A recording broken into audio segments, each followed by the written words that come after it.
ನನ್ನ ಡಿಫೆನ್ಸ್ ಏನಪ್ಪ ಅಂದರೆ, ಸತ್ತರದು ಖರೆ, ಅವನಿಗೆ ಹೊಡೆದು ಸಾಯಿಸಿರೋದು ಖರೆ. ಆದರೆ ಔಟ್ ಆಫ್ 17 ಮೆಂಬರ್ಸು ದರ್ಶನನೇ ಅಂತ ಹೆಂಗೆ ಹೇಳ್ತೀರಿ? ಈಗ ಲಾಜಿಂಗ್ನಾಗ ಎಷ್ಟೋ ಮಂದಿ ನೇಣು ಹಾಕ್ಯಂದಿರ್ತಾರೆ. ಲಾಜಿಂಗ್ ಓನರ್ನೇ ಇದನ್ನು ಅರೆಸ್ಟ್ ಮಾಡಿದ್ದಾರೆ ಯಾವಾಗಾರ ಪೊಲೀಸರು. ಅವ್ರ ಹೇಳಿಕೆ ಮೇಲೆ FIR ಯಾಕೆ ಹಾಕಲಿಲ್ಲ? ಸುಮೋಟು ಅವ ಚಪ್ಪಲೆಯಲ್ಲಿ ಹೊಡೆದ ಅಂತ ಹೇಳ್ತಾರೆ. ಚಪ್ಪಲೆಯಲ್ಲಿ ಹೊಡೆದ್ರೆ 324 ಆಗ್ತೈತಿ. ಚಪ್ಪಲೆಯಲ್ಲಿ ಹೊಡೆದ್ರೆ ರಕ್ತ ಬರೋದು ಉಂಟಾ? ಇದನ್ನು ಕೋರ್ಟ್ನೊಳಗೆ ನ್ಯಾಯಾಂಗದೊಳಗೆ ನೋಡೋದಲ್ಲ, ಇದನ್ನು ಅಡ್ಮಿಷನ್ನು ತೊಗೊಳೋದಲ್ಲ. ಅದಾನೆ ತಾಯಿ ನೋಡ್ಕೊಳ್ಳೋ ಜವಾಬ್ದಾರಿ ಈ ದರ್ಶನ್ಗಿದೆ. 164 ಸ್ಟೇಟ್ಮೆಂಟ್ನ ಏನು ಹೇಳ್ಯಾರ ಯಾರಿಗೂ ಗೊತ್ತಿಲ್ಲ. ಈಗ ಕಾನೂನು ನಾಲೆಜ್ ಅಂದರೆ, ಈಗ ದರ್ಶನ್ ಮೇಲೆ 302 ಅಟ್ರ್ಯಾಕ್ಟ್ ಆಗೋದು ಪೂರ್ಣ ಡೌಟ್ ಇದೆ. ಪ್ರತಿಯೊಂದು ಸೆಕ್ಷನ್ಗಳಿಗೂ ಅವ್ರು ಹಾಕಿರೋದು ಚಾರ್ಜ್ ಶೀಟ್ನೊಳಗೆ 302 ಹಾಕ್ಯಾರೆ, 364. 302 ಅಂದರೆ ಅಬ್ಸಲ್ಯೂಟ್ ಮರ್ಡರ್, ಇಂಟೆನ್ಷನಲ್ ಮರ್ಡರ್ ಅಂತ ಬರ್ತದೆ ಅದ್ರಾಗೆ. ಈಗ 364 ಅಂದರೆ ಮರ್ಡರ್ ಮಾಡೋ ಉದ್ದೇಶದಿಂದ ಅವ್ನು ಕಿಡ್ನ್ಯಾಪ್ ಮಾಡಿದ್ರು ಅಂತ ಬರ್ತದೆ. 120B ಅಂದರೆ ಕ್ರಿಮಿನಲ್ ಕಾನ್ಸ್ಪಿರಸಿ, ಒಬ್ರಿಗೊಬ್ಬರು ಮಾತಾಡ್ಕೊಂಡು ಅಂತ. ಈಗ 149 ಹಾಕಿದ್ದಾರೆ. 149 ಅಂದರೆ 5 ಅಥವಾ 5ಕ್ಕಿಂತ ಹೆಚ್ಚಾಗಿ ಅಕ್ರಮ ಮಂಡಳಿಯಾಗಿ ದುಷ್ಟಕೂಟವನ್ನು ಕಟ್ಟಿಕೊಂಡು ಮರ್ಡರ್ ಮಾಡುವವನ್ನ ಉದ್ದೇಶ ಹೊಂದಿದ್ರು ಅಂತ ಹಾಕಿದ್ದಾರೆ. ಮತ್ತು 34 ಹಾಕಿದ್ದಾರೆ. 34 ಅಂದರೆ 2ರಿಂದ 4 ಜನ, ಅಂದರೆ 5ರೊಳಗಿರಬೇಕು, 1ಕ್ಕಿಂತ ಹೆಚ್ಚಿರಬೇಕು. ಅಂದರೆ 2, 3, 4 ಜನ ಸೇರ್ಕೊಂಡು, ಈ 2, 3, 4 ಜನ ಸೇರ್ಕೊಂಡು ಮರ್ಡರ್ ಮಾಡಿದ್ದಾರೆ ಅಂತ 34 ಹೇಳ್ತದೆ. ಅಲ್ಲಿ ಕಾಮನ್ ಆಬ್ಜೆಕ್ಟ್ ಅಷ್ಟೇ ಮಂದಿಗಿತ್ತು ಅಂತ. ಹಾಗಾದರೆ 149 ಇದಕ್ಕೂ ಆಂಬಿಗ್ವಿಟಿ ಅಂತ ಹೇಳ್ತೀವಿ ನಾವು. ಹಾಗಾದ್ರೆ ಕೇಸಿನ ಮಟೀರಿಯಲ್ ಫ್ಯಾಕ್ಟ್ಸಿಗೆ ಬರ್ತದೆ. ನಾನು 8/7 ತಾರೀಕು 7ನೇ ತಿಂಗಳು 2024ಕ್ಕೆ ಇವನ್ನ ಕರ್ಕೊಂಡೋಗಿದ್ದಾರೆ ಅಂತ. ಯಾರನ್ನ? ರೇಣುಕಾ ಸ್ವಾಮಿಯನ್ನು ಕಿಡ್ನ್ಯಾಪ್ ಮಾಡ್ಕೊಂಡು ಹೋಗಿದ್ದಾರೆ ಅಂತ ಪೊಲೀಸ್ ಸ್ಟೋರಿ ಇರೋದು, ನನ್ನ ಸ್ಟೋರಿ ಅಲ್ಲ. ಪೊಲೀಸ್ ಸ್ಟೋರಿ ಏನಾಯ್ತು, ಮಾರನೇ ದಿವಸ 7:30 8:08 ಆಲ್ರೆಡಿ ದರ್ಶನ್ ಅರೆಸ್ಟ್ ಆಗ್ತಾರೆ, ಇಂಥದ್ದೊಂದು ಮರ್ಡರ್ ಕೇಸ್ನೇ ಸಿಕ್ಕೊಂಡಿದ್ದಾರೆ, ಅರೆಸ್ಟ್ ಆಗ್ತಾರೆ ಅಂತ ಸುದ್ದಿ ಬರಕತ್ಬಿಟ್ಟು. ಇನ್ನೂ FIR ಆಗಿಲ್ಲ. ಬೆಳಗ್ಗೆ 9:10 ಒಬ್ಬ FIR ಕೊಡ್ತಾನೆ. ಯಾರ? ರಾಮ್ ಸಿಂಗ್ ಅಂತಂದು ಯಾರೋ ಒಬ್ಬವ. ಆ FIR ಬಂದ ಮೇಲೆ ಏನಂತ ಇನ್ವೆಸ್ಟಿಗೇಷನ್ ಮಾಡ್ಬೇಕಾ? ಒಂದು ಡೌಟು. ಎರಡನೇ ಡೌಟು, ಅದಕ್ಕಿಂತ ಮುಂಚೆನೇ 8 ಗಂಟೆಗೆಲ್ಲ 7:30 8 ಗಂಟೆಗೆಲ್ಲ ನಾವು 30 ಲಕ್ಷ ಇಸ್ಕೊಂಡು ಸರೆಂಡರ್ ಆಗಕ್ಕೆ ಹೋಗಿದ್ದೇವೆ ಅಂತಂದೇಳಿ ಈ ಸ್ಟೋರಿ ಒಂದು. ಹಂಗಾರೆ 30 ಲಕ್ಷ ಇಸ್ಕೊಂಡು ನಾವೇ ಮಾಡಿದ್ದೇವೆ ಅಂತ ಸರೆಂಡರ್ ಮಾಡೋಕ್ಕೆ ಹೋದರೆ ಅವ್ರ ಹೇಳಿಕೆ ಮೇಲೆ FIR ಯಾಕೆ ಹಾಕಲಿಲ್ಲ? ಸುಮೋಟು ಪೊಲೀಸರು FIR ಆಗಬೇಕಾಯ್ತು. ಏನಂತ? ಈ 3 ಜನ ರೇಣುಕಾ ಸ್ವಾಮಿನ ಮರ್ಡರ್ ಮಾಡಿದ್ದೇವೆ ಅಂತಂದೇಳಿ ತಾವಾಗಿನೇ ಬಂದು ಒಪ್ಪಿಕೊಂಡಿದ್ದಾರೆ, ಆದ್ದರಿಂದ ನಾವು FIR ಆಗ್ತೇವೆ ಅಂತ ಸರ್ಕಾರಿ ತರಫಿ ಒಂದು FIR ಆಗಬೇಕಾಗಿತ್ತು. ಅದಾಗಿಲ್ಲ. ಆದ್ದರಿಂದ FIR it self is doubtful. ಈ ಏನು ಮೇಲ್ನೋಟಕ್ಕೆ 154 ಕೆಳಗೆ FIR ಸ್ಟಾರ್ಟ್ ಆಗ್ತೈತಿ. CRPC ಒಳಗೆ 154 CRPC ಕೆಳಗೆ ಜರ್ನಿ ಸ್ಟಾರ್ಟ್ ಆದರೆ 173 ಫೈನಲ್ ರಿಪೋರ್ಟ್ ಹಾಕೋವರೆಗೂ ಪೊಲೀಸರಿಗೆ ಅಧಿಕಾರ ವ್ಯಾಪ್ತಿ ಅದಾವೆ. 164 ಸ್ಟೇಟ್ಮೆಂಟು, 162 ಸ್ಟೇಟ್ಮೆಂಟು, 161 ಸ್ಟೇಟ್ಮೆಂಟು. ಆಮೇಲೆ ಸರ್ಚ್ ಆ್ಯಂಡ್ ಸೀಸರ್ ಮಾಡ್ತಾರೆ. ಕೆಲವೊಂದು ಎವಿಡೆನ್ಸ್ ಬರಲಿ ಬಿಡೋಕೆ 168 ಕೆಳಗೆ ಬಿಡೋಕ್ಕೆ ಪ್ರಾವಿಷನ್ ಇದ್ದಾವೆ. ಕೆಲವೊಬ್ರು ನಿಲ್ದಾರನ ಸೇರಿಸ್ಕೊಳಕ್ಕೆ ಪವರ್ ಇದ್ದಾವೆ. 173 ಕೆಳಗೆ ಫೈನಲ್ ರಿಪೋರ್ಟ್ ಹಾಕಿದ್ದಾರೆ. ಇದರ ಮಧ್ಯೆ ಏನು ಬರ್ತಾವಪ್ಪ ಅಂದ್ರೆ ಪಂಚನಾಮ. ಸ್ಪಾಟ್ಗೆ ಹೋಗ್ತಾರೆ, ಪಂಚನಾಮ ಮಾಡ್ತಾರೆ. ಇಮಿಡಿಯೇಟ್ಲಿ ಮಾಡಬೇಕಾದವು. ಅದ್ರಾಗೇನಪ್ಪ ಅಂದರೆ ಹೆಣನ ಇಂಕ್ವೆಸ್ಟ್ ರಿಪೋರ್ಟ್ ಮಾಡಬೇಕು. ಹೆಣ ಇಂಕ್ವೆಸ್ಟ್ ರಿಪೋರ್ಟ್ ಅಂದರೆ ಏನಪ್ಪ ಅಂದರೆ, ಇದು ಹೆಣ, ಇದು ದಿಸ್ ಈಸ್ ಬಾಡಿ ಅಂತ ಅನ್ಕಂದ್ರೆ ಈ ಬಾಡಿ ಹೇಗೆ ಬಿದ್ದಿದೆ, ಇದ್ರ ಮೇಲೆ ಏನಾಗಿದೆ, ಯಾವ್ಯಾವ ಗಾಯ ಆಗಿದ್ದಾವೆ, ಕೂದಲೆಷ್ಟು ಉದ್ದ ಇದ್ವು, ಕಲರ್ ಎಂಥದ್ದು, ಅವನ ಹೈಟ್ ಎಷ್ಟು, ವೆಯ್ಟ್ ಎಷ್ಟು, ಅವನು ಯಾವ ಬಟ್ಟೆ ಹಾಕಿದ್ದ, ಇದು ಮೇಲ್ನೋಟಕ್ಕೆ ಮಾಡತಕ್ಕಂಥ ಇಂಕ್ವೆಸ್ಟ್ ರಿಪೋರ್ಟ್ ಅಂತವ್ ನಾವು. ಇಂಕ್ವೈರಿ ರಿಪೋರ್ಟ್ನಾಗ ರಿಲೇಷನ್ದು ಒಬ್ಬರದು, ಇಬ್ಬರು ಪಂಚರದು ಮತ್ತು ಎಕ್ಸಿಕ್ಯೂಟಿವ್ ಮ್ಯಾಜಿಸ್ಟ್ರೇಟ್, ತಹಸೀಲ್ದಾರ್ ಇರಬೇಕು, ಪೊಲೀಸ್ ಆಫೀಸರ್ ಇರಬೇಕು, ಡಾಕ್ಟರ್ ಇರಬೇಕು. ಇಷ್ಟು ಜನ ಅದಕ್ಕೆ ಸೈನ್ ಮಾಡಿರಬೇಕು. ಇದಕ್ಕೆ ಇಂಕ್ವೆಸ್ಟ್ ರಿಪೋರ್ಟ್ ಅಂತ ನಾವು. ಇಂಕ್ವೆಸ್ಟ್ ರಿಪೋರ್ಟ್ ಅಂದರೆ ಬಾಡಿ ಓಪನ್ ಮಾಡಿದಾಗೆ. ಇದು ಬಾಡಿ ಓಪನ್ ಮಾಡೋಂಗಿಲ್ಲ. ಬಾಡಿ ಓಪನ್ ಮಾಡಿದ್ದು PM ರಿಪೋರ್ಟು. ಇದನ್ನು ಸುಲಿದು ಹೊಟ್ಟೆ ಒಳಗೆ ಏನಾಗಿತ್ತು, ಹಾರ್ಟ್ ಏನಾಗಿದೆ, ಬ್ರೈನ್ ಏನಾಗಿದೆ, ಇದೇನಾಗಿದೆ, ಯಾವ ಇಂಜುರಿ ಆಗಿದೆ, for what reason, due to what reason he died ಅನ್ನೋದು ತೊಗೊಳಕ್ಕೆ ನಾವು ಇದು ಅಂತ ಹೇಳ್ತೇವೆ. ಏನು PM post mortem report. Post mortem ಅಂದರೆ ಸತ್ತ ನಂತರ ಮಾಡುವಂಥ ಇಂಜುರೀಸ್. ಆದರೆ ಏನೇನು ಬರ್ತಾವಪ್ಪ ಅಂದರೆ ಯಾವ ಕಾರಣದಿಂದ ಸತ್ತ ಅಂತ ಬರೀತಾರೆ, ಯಾವ ಇಂಜುರಿಯಿಂದ ಸತ್ತ, ಆಮೇಲೆ ಸತ್ತಂಥ ಟೈಮ್ ಎಷ್ಟು ಅಂತ ಹೇಳ್ತಾರೆ. ಆ ಡಾಕ್ಟ್ರು ಈಗ ಮಧ್ಯಾಹ್ನ 3 ಗಂಟೆಗೆ ಅವನು ಅದನ್ನು ಬಾಡಿನ ಇದನ್ನು ಮಾಡೋಕೆ ಹತ್ತಿದಾನ ಅಂದರೆ ಅಲ್ಲಿಗೆ ಸಾವಿನ ಟೈಮ್ ಎಷ್ಟಿರ್ಬೋದು, 10 ಗಂಟೆನೋ 15 ಗಂಟೆನೋ, ಈ 15 ಗಂಟೆ ಹಿಂದೆ ಅವನು ಸತ್ತಿರ್ಬೋದು, ಜೀವ ಹೋಗಿರ್ಬೋದು, 10 ಗಂಟೆಯ ಹಿಂದೆ ಜೀವ ಹೋಗಿರ್ಬೋದು ಅಂತ ಬರೆದಿರ್ತಾನೆ. ಆ ಕಾರಣದಿಂದ PM ಟೈಮ್ನಿಂದ ಯಾವ ಟೈಮಿಗೆ ಅವನು ಜೀವ ಹೋಗಿದೆ ಅಂತ ಡಾಕ್ಟ್ರ್ ಬರೆದಿರ್ತಾನೆ. ಅದಕ್ಕೂ ಈ ಸಾಕ್ಷ್ಯಾಧಾರ ಹೇಳೋದಕ್ಕೂ ಪೊಲೀಸ್ ಹೇಳೋದಕ್ಕೂ ಕೊರಬರೇಷನ್ ಆಗಬೇಕು. ಈ ಕೊರಬರೇಷನ್ ಡೌಟ್ಫುಲ್ ಇದೆ. ಇಷ್ಟು ಗಂಟೆಗೆ ಸಾಯಿಸಿದ್ರು, ಇಷ್ಟು ಗಂಟೆಗೆ ಸತ್ತ ಅಂತಂದೇಳಿ PM ರಿಪೋರ್ಟ್ಗೂ ಇದಕ್ಕೂ ಕೊರಬರೇಷನ್ ಆಗಬೇಕಾದ್ರೆ ಬಹಳ ಕಷ್ಟ ಇದೆ. ಆಮೇಲೆ ಸೀಸರು, ಪಂಚನಾಮದೊಳಗೆ ಸ್ಪಾಟ್ನೊಳಗೆ ಏನೇನು ಸೀಸ್ ಮಾಡ್ತಾರೆ ಇವರು, ಮಣ್ಣು, ಮತ್ತೊಂದು ಆಯುಧಗಳು, ಫಿಂಗರ್ ಪ್ರಿಂಟ್ಸು, ಅದು ಇದು, ವಿಡಿಯೋಗಳು, ಮೊಬೈಲ್ ಇವು ಅಂತ ಎಲ್ಲ ನೋಡ್ತಾರೆ. ಅವೆಲ್ಲ circumstances evidence and in spite of the eye witness ಇಲ್ಲ. ಈ ಮೀಡಿಯಾದವ್ರು ಇನ್ನೊಂದು ಹೇಳ್ತಾರೆ, ಇವ್ರಿಗೇನು ಗೊತ್ತಿಲ್ಲ, ಏನೇನು ಗೊತ್ತಿಲ್ಲ ಇವ್ರಿಗೆ. ಇವ್ರು ಏನು ಮಾಡ್ತಾರೆ ಅಂದರೆ ಮೀಡಿಯಾದವರು ಒಂದು ಹೇಳಕತ್ತಾರೆ, ಏನು, ಓಹೋ ಇದಾಗಿಬಿಟ್ಟಿದೆ, ಅವನು ಸ್ವಖುಷಿ ಹೇಳಿಬಿಟ್ಟಿದ್ದಾನೆ, ಸ್ವಖುಷಿ ಹೇಳ್ಕೊಂಡು ಅವರು ಕನ್ಫೆಷನ್ ಒಪ್ಕೊಂಬಿಟ್ಟಿದ್ದಾರೆ, ನಾವೇ ಮರ್ಡರ್ ಮಾಡಿದ್ವಿ, ಹಿಂಗೆ ಬ್ಯಾಡ್ ಮೆಸೇಜ್ ಕೊಡ್ತದ, ನಾನು ಹೇಳಿದೆ ಅಂತ ಪವಿತ್ರ ಗೌಡನು ಬರ್ಕೊಟ್ಟಾಳೆ, ಇವರು ಬರ್ಕೊಟ್ಟನೆ, ದರ್ಶನ್ ಬರ್ಕೊಟ್ಟನೆ, ಎಲ್ಲರೂ ಬರ್ಕೊಟ್ರೆ ಸೈನು ಮಾಡಿದ್ದಾರೆ ಅಂತ. ಈ ಪೊಲೀಸ್ ಕಸ್ಟಡಿ ಒಳಗಿದ್ದಾಗ ಅವ್ರು ಏನು ಬರ್ಕೊಂಡ್ರೆ, ಇದಕ್ಕೆ ನಾನು ಸೈನ್ ಮಾಡಿಕೊಟ್ರೆ ಅದು ಏನೂ ಆಗೋದಲ್ಲ, ಕೋರ್ಟ್ನ ನಂಬೋದಿಲ್ಲ ಇದನ್ನು. ಡ್ಯೂರಿಂಗ್ ದಿ ಪೊಲೀಸ್ ಕಸ್ಟಡಿ ನಾನೇ ಮರ್ಡರ್ ಮಾಡಿದ್ದೇನೆ ಅಂತ ನಾನೇ ಹೇಳಿಕೆ ಕೊಟ್ಟರು ಕೂಡ ಇದನ್ನು ಕೋರ್ಟ್ನಾಗ judicial enquiry magistrate, enquiry sessions judge ಇದನ್ನು ಕೋರ್ಟ್ನೊಳಗೆ ನ್ಯಾಯಾಂಗದೊಳಗೆ ನೋಡೋದಿಲ್ಲ, ಇದನ್ನು ಅಡ್ಮಿಷನ್ನು ತೊಗೊಳೋದಿಲ್ಲ. ಯಾಕಂದರೆ ಸೆಕ್ಷನ್ 24, 25, 26 ಒಳಗೆ the police officer has no power to record the statement while in the custody of the particular accused. ಇವರು ಅಷ್ಟರು ಕಸ್ಟಡಿ ಅದಾರ, ಪೊಲೀಸರು ಕಸ್ಟಡಿ ಅದಾರ ಅಷ್ಟರು. ಇವರು ಪೊಲೀಸ್ ಕಸ್ಟಡಿ ಏನು ಬರ್ಸ್ಕೊಂಡ್ರಿ, ಏನು ಅದು ಏನು ಬರ್ಕಂದ್ರು ಅದಕ್ಕೆ 2 ನಾವು ಅನ್ನೋದು, ವಕೀಲರು 2 ಅಂತವೆ, ಕೋರ್ಟ್ನಾಗ ಅವರು ಸುಳ್ಳು ಅಂತ ಹೇಳ್ತಾರೆ. ಆಮೇಲೆ ಅಲ್ಲಿ ಟ್ರಯಲ್ ಜಜಸ್ಸು ಕೂಡ ಅದನ್ನು ಅಡ್ಮಿಷನ್ ಅಂತ ತೊಗೊಳ್ಳೋದಿಲ್ಲ. ಅದನ್ನು ಇವ್ರು ಕೊರೊಬರೇಷನ್ ಏನರ ಇವಾಗ ಹಿಂಗೆ ಹೇಳಿಕೆ ಕೊಟ್ರಂತ ಹೇಳ್ಕೋಬೋದು, ಸೈನ್ ಮಾರ್ಕ್ ಮಾಡಿಸ್ಬೋದು, ಮಟ್ಬೋದು ಅಷ್ಟೇ. ಆದ್ರೂ ಕೂಡ ನಂದೇ ಒಂದು ಕೇಸ್ನಾಗೆ ನಾವೇ ಹಿಂಗೆ ಆ್ಯಸಿಡ್ ಪವರ್ ಮಾಡಿದ್ದೀವಿ ಅಂತಂದೇಳಿ ಒಪ್ಪಿಗೆಂದು 5 ಜನನೂ ಬರ್ಕೊಟ್ಟಿದ್ರು, 5 ಜನನೂ ನಿರ್ದೋಷಿ ಆದರು. ಹೈಕೋರ್ಟ್ ಧಾರವಾಡ ಪೀಠದಾಗ ಹೋದರೂ ಮೊನ್ನೆ ಅಕ್ಯೂಟಲ್ ರಿಸಲ್ಟ್ ಬಂದಿದೆ. ಏನು ಕೆಳಕೋರ್ಟ್ನಾಗ ಏನು ನಾವು ಅಕ್ಯೂಟ್ ಮಾಡಿಸಿದ್ವಿ ಅದೇ ಅಪೀಲ್ಡ್ ಆಗಿದೆ.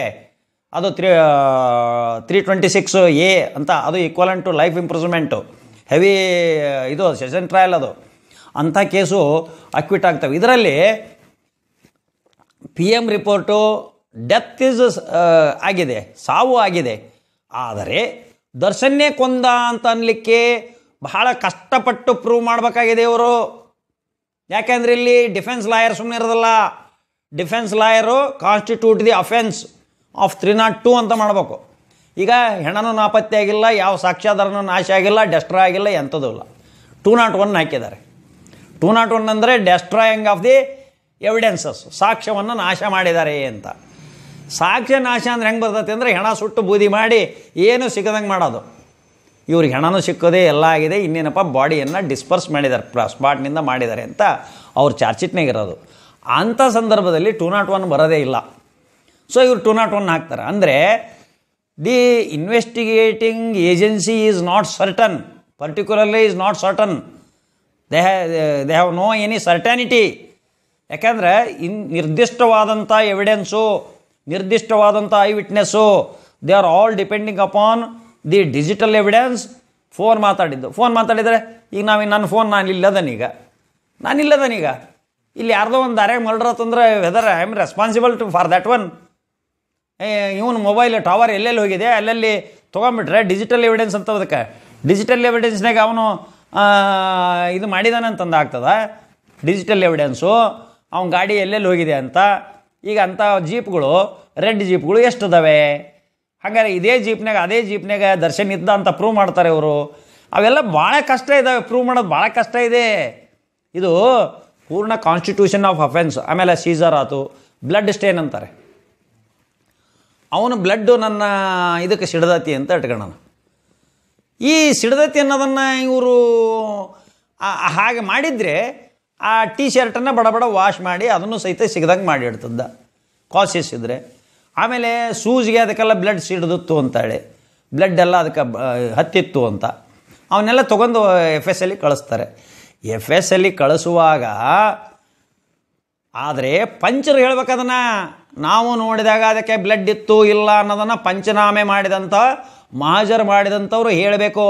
ಅಲ್ಲಿ ನಾವು ಕ್ರಾಸ್ ಮಾಡ್ತೇವೆ, ಡಿಫೆನ್ಸ್ ಲಾಯರ್ಸು ಕ್ರಾಸ್ ಮಾಡ್ತಾರೆ. ನಾವು ಅಂದರೆ ಡಿಫೆನ್ಸ್ ಲಾಯರ್ನ ಯಾರು ಎಂಗೇಜ್ ಮಾಡ್ತಾರೋ, ದರ್ಶನ್ ಅವ್ರು ಇನ್ನೂ ಯಾರನ್ನೂ ಎಂಗೇಜ್ ಮಾಡಿಲ್ಲ, ಯಾರನ್ನ ಎಂಗೇಜ್ ಮಾಡ್ತಾರೋ ಅವ್ರು ಕೇಳ್ತಾರೆ. ಅಲ್ಲಿ ಪರಿಣಿತಿದ ಲಾಯರೇ ಇರ್ತಾರೆ, ಕೇಳ್ತಾರೆ ಆ ಪಂಚರ್ನ, ಎಷ್ಟು ಟೈಮ್ಗೆ ಹೋಗಿದ್ದಿ, ಏನು ಬಂದು, ಏನು ಬರ್ದತ್ತು ಅದ್ರಾಗ, ಏನು ಬರ್ದತ್ತು, ಏನು ಬರ್ದುದಾರ, ಏನು ಅಂತ ನೀ ಸೈನ್ ಮಾಡಿದಿ, ಯಾಕಂತ ಸೈನ್ ಮಾಡಿದಿ ಅಂತ ಕೇಳಿದಾಗ ಅವರಿಗೆಲ್ಲ ನ್ಯಾಯಾಂಗದೊಳಗೆ ಸಾಕ್ಷಿ ಹೇಳೋದು ಅಷ್ಟಗರಲ್ರಿ. ಸುಳ್ಳು ಸಾಕ್ಷಿಯನ್ನು ಇಲ್ಲಿ ಪೊಲೀಸರ ಮುಂದೆ ಹೇಳಿದಂಗೆ ಅಲ್ಲಿ ಪೊಲೀಸ್ ಕೋರ್ಟ್ನಾಗ ಸುಳ್ಳು ಸಾಕ್ಷಿ ಹೇಳಲಿಕ್ಕಾಗೋದಿಲ್ಲ. ಈಗ 164 ಸ್ಟೇಟ್ಮೆಂಟ್ ಅಂತ ಹೇಳ್ತಾರೆ. 164 ಸ್ಟೇಟ್ಮೆಂಟ್ನ ಏನು ಹೇಳ್ಯಾರ ಯಾರಿಗೂ ಗೊತ್ತಿಲ್ಲ. ಈಗ ನಿರ್ದಿಷ್ಟವಾಗಿ ನಾನು ಮರ್ಡರ್ ಮಾಡಿದ್ದು ನೋಡಿದೆ ಅಂತಂದೇಳಿ 164 ಸೆಕ್ಷನ್ನಾಗ ಯಾರು ಹೇಳ್ಯಾರ ಹೇಳಿಬಿಡ್ಲಿ ಇವರು.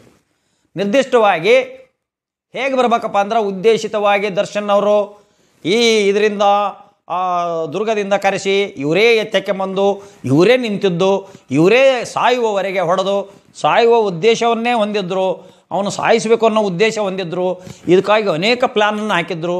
ಈ ಪ್ಲಾನ್ ಹಾಕಿ ಅವತ್ತು ಅವನ್ನ ಇಷ್ಟು ಗಂಟೆಗೆ ಮರ್ಡರ್ ಮಾಡಿ ಮುಚ್ಚಕ್ಕೆ ಪ್ರಯತ್ನ ಮಾಡಿದರು ಅಂತಂದೇಳಿ ಎವಿಡೆನ್ಸ್ ಪಾಸಿಟಿವ್ ಆಗಿ ಬರ್ಬೇಕ್ರಿ. ಸುಮ್ಮನೆ ಹಂಗೆ ಲಿಂಕ್ಸ್ ಚೈನು ಅಲ್ಲಿಂದ ತಂದರು ಇಲ್ಲಿಂದ ತಂದರು, ಆ ಆಟೋ ಸೀಸ್ ಮಾಡಿದರು, ಇವ್ರ ಗಾಡಿ ಸೀಸ್ ಮಾಡಿದರು, ಶೆಡ್ನ ಓನರ್ ಏನು ಮಾಡ್ತಾನೆ ರೀ, ಮನಿ ಓನರ್ ಏನು ಮಾಡ್ತಾರೆ, ಬಾಡಿಗೆ ಮನೆಗೆ ಹೋಗ್ಬೇಕು ನೀನು ಯಾಕೆಂದಿರ್ತಾಳೆ, ಓನರ್ ಏನು whether owner is held responsible, ಅವ್ನ ಮೊಬೈಲು ಎಲ್ಲ ಇರ್ತೈತಿ, ಅವ್ನ ಇದೂ ಎಲ್ಲ ಇರ್ತೈತಿ, ಆಕೆ ಯಾವುದೋ ಕಾರಣಕ್ಕೆ ನೀನು ಯಾಕೆಂದಿರ್ತಾಳೆ, ವೆದರ್ ಓನರ್ ಈಸ್ ಎಂಟೈಟಲ್. ಈಗ ಲಾಜಿಂಗ್ನಾಗ ಎಷ್ಟೋ ಮಂದಿ ನೀನು ಯಾಕೆಂದಿರ್ತಾರೆ, ಲಾಜಿಂಗ್ ಓನರ್ನೇ ಇದನ್ನು ಅರೆಸ್ಟ್ ಮಾಡಿದ್ದಾರೆ ಯಾವಾಗಾರ ಪೊಲೀಸರು. ಲಾಜಿಂಗ್ನಾಗ ಯಾರೋ ಹೋಗಾರ, ಪ್ರೇಮಿಗಳು ಲವ್ ಮಾಡ್ತಾರೆ, ಏನೋ ಕಾರಣಕ್ಕೆ ಹಾಕ್ಯಂತಾರೆ, ಇನ್ವೆಸ್ಟಿಗೇಷನ್ನ ಹೋಗ್ತೈತಿ. ಹಂಗಿದ್ರೆಲ್ಲ ಈ ಬೆಂಗಳೂರಿಗಾರ ಲಾಜಿಂಗ್ನಾಗ ಓನರೆಲ್ಲ ಜೈಲ್ನಾಗ ಇರಬೇಕಾಗಿತ್ತು. ಸೊ ಹಾಗೆ ಟಾವರು ಡಿಜಿಟಲ್ ಎವಿಡೆನ್ಸ್ ಮೇಲೆ ಇದನ್ನು ಕೇಸು ನಿರ್ಧಾರ ಆಗೋದಲ್ಲ. ಆ ಕಾರಣದಿಂದ ಇವರು ಮಾಡಿದಂಥ ಪಂಚನಾಮೆಗಳು, FSL ರಿಪೋರ್ಟು, CFSL ರಿಪೋರ್ಟು ಇವೆಲ್ಲವೂ ಪ್ರೂವ್ಡ್ ಡಾಕ್ಯುಮೆಂಟ್ಸ್ ಅಲ್ಲ. Subject cross examination, subject allegation, ಅವು ಅಲಿಗೇಷನ್ ಸಬ್ಜೆಕ್ಟು ಪ್ರೂಫ್. ಒಬ್ಬ ನ್ಯಾಯಾಧೀಶರು ಅವನು ನಂಬಬೇಕಾದ್ರೆ ನನ್ನ 40 ಸವಾಲಿನಲ್ಲಿ ಬಿಯಾಂಡ್ ಆಲ್ ರೀಸನಬಲ್ ಡೌಟ್ಸು ಅವು ನಂಬಬೇಕಾದಂಥ ಅರ್ಹವಾದ ಕಾಗದ ಪತ್ರಗಳು ಅಂದಾಗ ಅಡ್ಮಿಷನ್ ಆಗ್ತವೆ. ಪರಂತು ಅವು ಅವನ್ನ ರಿಜೆಕ್ಟ್ ಮಾಡ್ತಾರೆ ಜಜಸ್. ಡೌಟ್ಫುಲ್ ಬಂದರೆ ಆ ಡಾಕ್ಯುಮೆಂಟ್ಸ್ ಎಲ್ಲ ರಿಜೆಕ್ಟ್ ಆಗ್ತವೆ. ಹಾಗಾದಾಗ 17 ಮಂದಿ ಡಿಫೆನ್ಸ್ ಏನಪ್ಪ ಅಂದರೆ, ನನ್ನ ಡಿಫೆನ್ಸ್ ಏನಪ್ಪ ಅಂದರೆ, ಸತ್ತಿರೋದು ಖರೆ, ಅವನಿಗೆ ಹೊಡೆದು ಸಾಯಿಸಿರೋದು ಖರೆ, ಆದರೆ ಔಟ್ ಆಫ್ 17 ಮೆಂಬರ್ಸು ದರ್ಶನನೇ ಅಂತ ಹೆಂಗೆ ಹೇಳ್ತೀರಿ? 17 ಮಂದಿಯಲ್ಲಿ ಯಾರು ಹೊಡೆದ್ರು, ಯಾರು ಹೊಡೆಯುವ ಹಾಗೆ ಸಾಯಿಸಿದ್ರು, ಆ ಸಾಯಿಸುವ ಉದ್ದೇಶ ಏನಿತ್ತು? 17 ಜನರ ಉದ್ದೇಶವು ಒಂದೇ ಇತ್ತು, ಅದಕ್ಕಾಗಿ ಅಕ್ರಮ ಕೂಟಕ್ಕಾಗಿ ಹಾಕಿದ್ರು ಅಂತ 149ದಾಗ ಒಂದು ಆ್ಯಂಗಲ್ನ ಪೊಲೀಸರು ಹೇಳ್ತಾರೆ ಚಾರ್ಜಿನ್ಯಾಗ. ಇನ್ನೊಂದು ಆ್ಯಂಗಲ್ನಾಗ 34 ಅಂದರೆ ಕಾಮನ್ ಆಬ್ಜೆಕ್ಟ್. ಒಂದು 3-4 ಮಂದಿ ಸೇರ್ಕೊಂಡು ಕಾಮನ್ ಆಬ್ಜೆಕ್ಟ್ ಮಾಡ್ಕೊಂಡು ಅವರು ಅವನ್ನ ಸಾಯಿಸೋಕ್ಕೆ ಪ್ರಯತ್ನ ಮಾಡಿದ್ದಾರೆ, ಕೊಲೆ ಮಾಡುವ ಉದ್ದೇಶ ಅವ್ರಿಗಿತ್ತು ಅಂತ 4 ಮಂದಿಗೆ ಬರ್ತದೆ ಅದು 34. ಹಂಗಾರೆ ಇಲ್ಲಿ ಆಂಬಿಗ್ವಿಟಿ ಬಿಟ್ವೀನ್ ದೇರ್ ಸೆಕ್ಷನ್ಸ್. ಅಲ್ಲಿ ಒಂದಿದ್ರೆ ಒಂದಿರಲ್ರಿ, ಒಂದಿರಲ್ಲ. ಇಲ್ಲಿ ನಾನು ನಿಮ್ಮ ಇದರ ಮಾತಾಡ್ತಾನೆ ಅಂದರೆ ನಾನು ಅಷ್ಟೇ ಮಾತಾಡೋದು ಅಷ್ಟೇ ರೆಕಾರ್ಡ್ ಆಕತ್ತೀಗ, ಅಲ್ಲಿ ಹಿಂದೆ ಮಾತಾಡೋದು ರೆಕಾರ್ಡ್ ಆಗೋದಿಲ್ಲ. ಹಾಗೆ 34 ಇದ್ದರೆ ಇಲ್ಲಿ 34 ಇದ್ದರೆ 149 ಇರಲ್ಲ. 149 ಐತಿ ಅಂದ್ರೆ 17 ಮಂದಿ ಮೇಲೂ ಬರ್ತದೆ ಅದು. 34 ಯಾಕೆ ಹಾಕಿದ್ರು? 34 ಹಾಕಿದ್ರು ಅಂದ್ರೆ 4 ಮಂದಿ ಮೇಲೆ 3 ಮಂದಿ ಮೇಲೆ ಹೋಗ್ತದೆ. ಹಾಗಾದರೆ 34 ಯಾಕೆ ಹಾಕ್ಯಾರ ಅಂದ್ರೆ ಆ 3 ಮಂದಿಯನ್ನು ಅಡ್ಮಿಟ್ ಮಾಡ್ಕೊಂಬಂದ್ರಲ್ಲ, ನಾವೇ ಮಾಡಿದ್ದೇವೆ ಅಂತ. ಸಪೋಸ್ ಕೋರ್ಟ್ನಿಗೆ ಅವ್ರು ಒಪ್ಪಿಕೊಂಡ್ರೆ, ಜಡ್ಜ್ ಮುಂದೆ ಈ ಪೊಲೀಸರು ಮುಂದೆ ಒಪ್ಪಿಕೊಂಡಿದ್ದಾರೆ ಅಂತ ಹೇಳ್ಕೊಳ್ಳೋಣ. ಅವರು ಕೋರ್ಟ್ ಮುಂದೆ ಆ 3 ಮಂದಿ ನಾವು ಮಾಡಿದ್ದೇವೆ ಅಂತ ಒಪ್ಪಿಕೊಂಡ್ರೆ ಮುಂದೆ ಒಪ್ಪಿಗೆಂತಾರೆ ಬಿಡ್ತಾರೋ. ಔಟ್ ಆಫ್ 17 ಮೆಂಬರ್ಸ್ ಯಾರಾದರೂ ಒಬ್ಬರು ನಾ ಮಾಡಿದ್ದೇನೆ ಅಂತ ಒಪ್ಪಿಕೊಂಡ್ರೆ ಆವಾಗ ದರ್ಶನ್ಗೆ ಏನಾಗ್ತದೆ? ದರ್ಶನ ಈಗ ಮೇಲ್ನೋಟದ ಎವಿಡೆನ್ಸ್ ಏನಿದೆ, ಜಾಮೀನು ಸಿಗೋ ಮಟ್ಟಿಗೆ ಮಾತಾಡ್ತಾನೆ ನಾನು.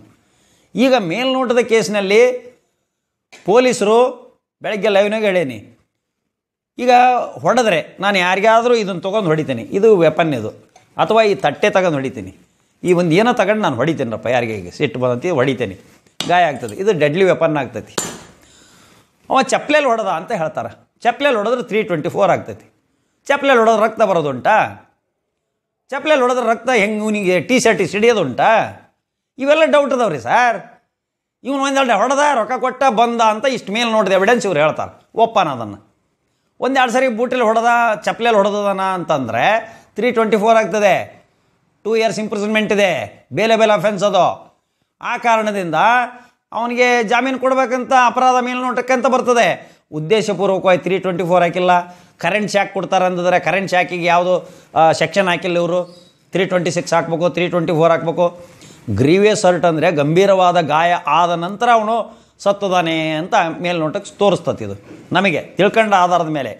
ನಾನು 39 ವರ್ಷ ಕ್ರಿಮಿನಲ್ ಕೇಸುಗಳನ್ನು ನಡೆಸಿದ ಆಧಾರದ ಮೇಲೆ, ಅದರಲ್ಲಿ 100ರಿಂದ 120 ಕೇಸು ಮರ್ಡರ್ ಕೇಸ್ ನಡೆಸಿದ ಸೆಷನ್ಸ್ ಕೇಸನ್ನು ನಡೆಸಿದ ಆಧಾರದ ಮೇಲೆ, ಮತ್ತು ಸುಮಾರು 2-3 ಸಾವಿರ ಕ್ರಿಮಿನಲ್ ಕೇಸುಗಳನ್ನು ನಡೆಸಿದ ಅನುಭವದ ಮೇಲೆ ಇವರು ಟಾರ್ಚರ್ ಕೊಟ್ಟಿದ್ದಾರೆ ಕರೆಂಟ್ನಿಂದ ಅಂದರೆ ಆ ಟಾರ್ಚರ್ ಬಗ್ಗೆ ಸೆಕ್ಷನ್ ಏನು ಬರ್ತದೆ 324, 326 ಬರ್ತದೆ. 326 ಗಂಭೀರವಾದ ಗಾಯ ಆಗೇ ಆಗ್ತದೆ. ಕರೆಂಟಿನ ಶಾಕ್ ಕೊಟ್ಟರೆ ಗಂಭೀರವಾದ ಗಾಯ ಆಗ್ತದೆ. ಅದಕ್ಕೆ 326 ಅಂತ ನಾವು, ಅದು ಏನು ಆಬ್ಜೆಕ್ಟ್ ಇದೆಯಲ್ಲ ಕರೆಂಟಿಂದ ವೈರ್ ಕೊಡೋದು, ಅದು ಡೆಡ್ಲಿ ವೆಪನ್. ಅದು grievous hurt by means of deadly weapons ಅಂತ ಹೇಳ್ತೇವೆ ನಾವು. By means of deadly weapons, deadly weapons ಕಾರಣದಿಂದ ಈ ಒಂದು ಸುಟ್ಟ ಗಾಯ ಆಗಿದೆ, ಗಂಭೀರವಾದ ಗಾಯ ಆಗಿದೆ. ಆ ಸೆಕ್ಷನ್ ಯಾಕೆ ಹಾಕಲಿಲ್ಲ? ಇದು ಸತ್ತ ಮೇಲೆ ಕರೆಂಟ್ ಕೊಟ್ಟರಲ್ಲ ಅವನಿಗೆ, ಜೀವಂತಿದ್ದ ಕರೆಂಟ್ ಕೊಟ್ಟಿದ್ದಾರೆ ಅಂತ ಪೊಲೀಸ್ ಹಿಸ್ಟ್ರಿ. ಆ ಸೆಕ್ಷನ್ಗಳು ಯಾಕೆ ಹಾಕಿಲ್ಲ? ಇದನ್ನೆಲ್ಲ ನೋಡಲಾಗಿ ಈ ಆರ್ಗ್ಯುಮೆಂಟ್ಸ್ ಮಾಡಿದರೆ the whole charge it is doubtful ಅಂತ ಮಾನ್ಯ ವಿಚಾರಣಾ ನ್ಯಾಯಾಲಯಕ್ಕೆ ಮತ್ತು ಬೇಲ್ ಕೊಡುವ ನ್ಯಾಯಾಧೀಶರ ಗಮನದಲ್ಲಿ ಡೌಟ್ ಕ್ರಿಯೇಟ್ ಆಗ್ತದೆ. ಆದ್ದರಿಂದ ಈ ದರ್ಶನ್ ಅವರ ಮಟ್ಟಿಗೆ ಮಾತ್ರ ಜಾಮೀನು ಆನರಬಲ್ ಸೆಷನ್ಸ್ ಕೋರ್ಟ್ನಲ್ಲಿ ಆಗುವುದು ಕಷ್ಟ. ಯಾಕಂದರೆ ಅಬಂಡೆಂಟ್ ಎವಿಡೆನ್ಸನ್ನು ಅವರು ಅಷ್ಟೊಂದು ವಾಸ್ಟಾಗಿ ಮತ್ತು ಮೇಲ್ನೋಟಕ್ಕೆ ಚರ್ಚೆ ಮಾಡುವಂಥ ಆಸ್ಪದ ಈಗಿರೋದಲ್ಲ. ಆದ್ದರಿಂದ ಗೌರವಾನ್ವಿತ ಹೈಕೋರ್ಟ್ಗೆ ಹೋದಾಗ ಅಲ್ಲಿ ಅವರಿಗೆ ವಾಸ್ಟ್ ಒಂದು ಇದು ಇರ್ತದೆ, ಪವರ್ಸ್ ಇರ್ತದವೆ. ಗೌರವಾನ್ವಿತ ಹೈಕೋರ್ಟ್ಗೆ ಅದು ಸರಿ ತಪ್ಪು ಅನ್ನೋದು ಮೇಲ್ನೋಟಕ್ಕೆ ವಿಚಾರಣೆ ಮಾಡುವಂಥ ಮತ್ತು ಮೇಲ್ನೋಟಕ್ಕೆ ತಿಳ್ಕೊಳ್ಳುವಂಥ ವಾದ ವಿವಾದ ಮತ್ತು ಕೆಲವೊಂದು ನಮ್ಮದೇ 2022ರ ಜಜ್ಮೆಂಟು. ಒಬ್ಬನು 6 ತಿಂಗಳು ಜೈಲಿನಾಗ ಇರ್ತದಾನೆ ಮರ್ಡರ್ ಕೇಸ್ನ ತಿರುನಾಟುದಾಗ 6 ತಿಂಗಳು ಜೈಲಿನಾಗ ಅದಾನೆ. ಇನ್ವೆಸ್ಟಿಗೇಷನ್ ಕಂಪ್ಲೀಟ್ ಆಗಿದೆ, ಅವನೇನು ಓಡೋಗಂಗಿಲ್ಲ, ಏನಿಲ್ಲ, ಅಪ್ಸ್ಕೊಂಡಂಗಿಲ್ಲ, ತಪ್ಸ್ಕೊಂಡಂಗಿಲ್ಲ. ಕಾರಣ ಅವ್ನು ಯಾಕೆ ಒಳಗೆ ಇಟ್ಕೊಂಡಿದ್ದೀರಿ, ಜಾಮೀನು ಕೊಡ್ರಿ ಅಂತೇಳಿ ಜಾಮೀನು ಕೊಟ್ಟಿದ್ದಾರೆ. ಸೊ ಈ ಕಾರಣದಿಂದ ಜಾಮೀನು ರಿಜೆಕ್ಟ್ ಆಗೋಕ್ಕೆ ಮೇನ್ ಕಾರಣ ಏನು, ಇವರು ಏನಾದರೂ ಇದು ಮಾಡ್ತಾರೆ, ತಪ್ಸ್ಕೊಂಡು ಹೋಗ್ತಾರೆ. ತಪ್ಸ್ಕೊಂಡು ಹೋಗೋ ಪ್ರಸಂಗಲ್ಲ, ವೀಸಾ ಮುಟ್ಕೋಲಕ್ಕೆ ಅಂತಾರೆ. ಜೂರಿಡಿಕ್ಷನಲ್ ಇದನ್ನು ಬಿಟ್ಟು ಹೋಗಬೇಡ್ರಿ ಅಂತಂದು ಆದೇಶ ಮಾಡ್ಬೋದು.